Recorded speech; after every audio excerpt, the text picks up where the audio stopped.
Assalamualaikum warahmatullahi wabarakatuh. Halo semuanya. Perkenalkan, nama saya Neng Hasanah. Saya dari kelas 12. Di sini saya akan melaksanakan tugas PPKN yang dimana tugas ini berkaitan dengan mempresentasikan materi yang telah saya pelajari. Di sini saya akan menjelaskan mengenai perlindungan dan penegakan hukum yang ada di Indonesia. Bagaimana sih penerapan perlindungan dan penegakan hukum di negara kita? Apakah perlindungan dan penegakan hukum itu berjalan dengan baik, dan apakah pemerintah bisa melaksanakannya? Oke, langsung saja. Di sini saya akan terlebih dahulu membahas mengenai perlindungan hukum yang ada di Indonesia. Indonesia adalah negara hukum. Konsekuensi dari ditetapkannya Indonesia sebagai negara hukum adalah bahwa dalam segala hal kehidupan kenegaraan selalu berdasarkan kepada hukum. Indonesia juga memiliki tujuan untuk menjadikan negara ini sebagai negara yang harus mewujudkan keadilan dan perdamaian, yang dimana perlindungan dan penegakan hukum merupakan faktor utama untuk mewujudkan keadilan dan perdamaian tersebut. Nah, apa sih yang dimaksud dengan perlindungan hukum? Mari kita bahas. Menurut Andi Hamzah, perlindungan hukum dimaknai sebagai daya upaya yang dilakukan secara sadar oleh setiap orang ataupun lembaga pemerintah, yang mana perlindungan hukum ini bertujuan untuk pengawasan, pengamanan, dan pemenuh kesejahteraan hidup sesuai dengan hak-hak asasi yang ada.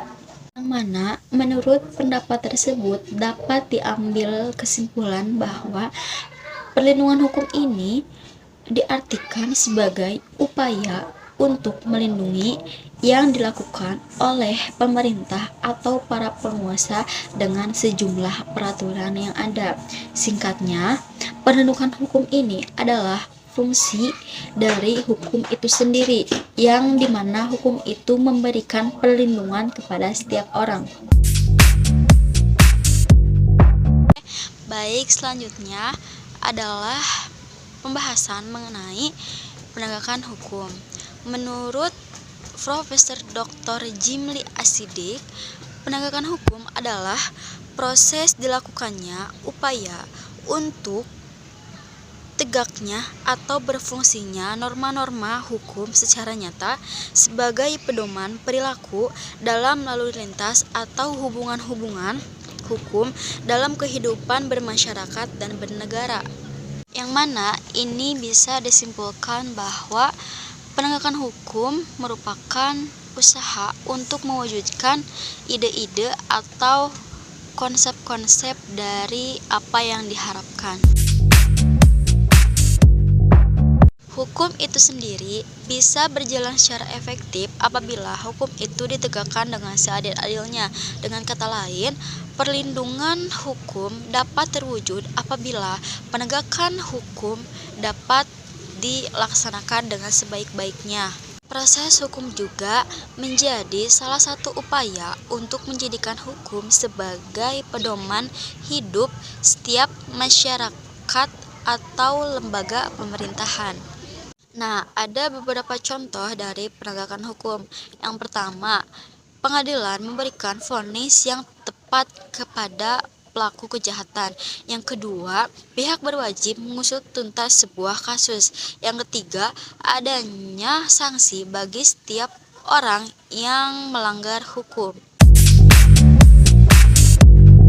Nah, dari beberapa contoh yang saya sampaikan, menurut pandangan saya, pemerintah sudah cukup baik dalam melaksanakan penegakan hukum.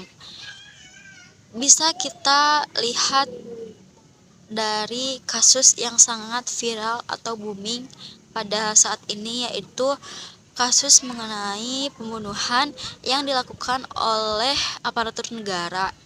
yang dimana pengadilan memberikan hukuman atau sanksi yang sangat tegas. Dan dari itu kita bisa lihat bagaimana sih cara pemerintah atau cara pengadilan memberikan hukuman yang seadil-adilnya. Nah, kenapa sih perlindungan dan penegakan hukum ini sangat penting? Kenapa ya kira-kira? Hal ini disebabkan karena dengan adanya perlindungan dan penegakan, kita bisa mewujudkan negara yang adil dan juga kita dapat mewujudkan perdamaian di antara masyarakat kita. Suherjo Swekanto berpendapat bahwa keberhasilan suatu proses perlindungan dan penegakan hukum tidaklah semata-mata menyangkut ditegakkannya hukum yang berlaku.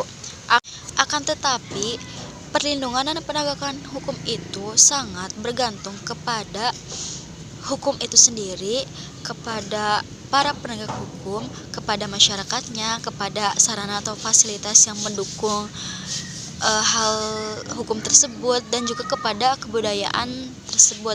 Ketika itu semua sudah saling mendukung, maka dalam negara tersebut akan terciptanya hukum yang baik dan yang dimana hukum itu dapat mewujudkan sebuah keadilan dan juga perdamaian bagi setiap masyarakatnya. Nah, itu tadi beberapa materi yang saya dapat sampaikan pada kesempatan kali ini. Semoga dengan adanya video ini dapat memberikan motivasi atau video ini dapat bermanfaat bagi semua orang yang melihat atau mendengar video ini. Mungkin hanya itu saja video pembahasan saya mengenai perlindungan dan penegakan hukum yang ada di Indonesia. Saya memohon maaf bila ada kesalahan kata atau perilaku yang menyinggung teman-teman ataupun setiap orang yang menonton video ini. Mungkin hanya itu saja. Kurang lebihnya mohon maaf. Wassalamualaikum warahmatullahi wabarakatuh. Bye bye.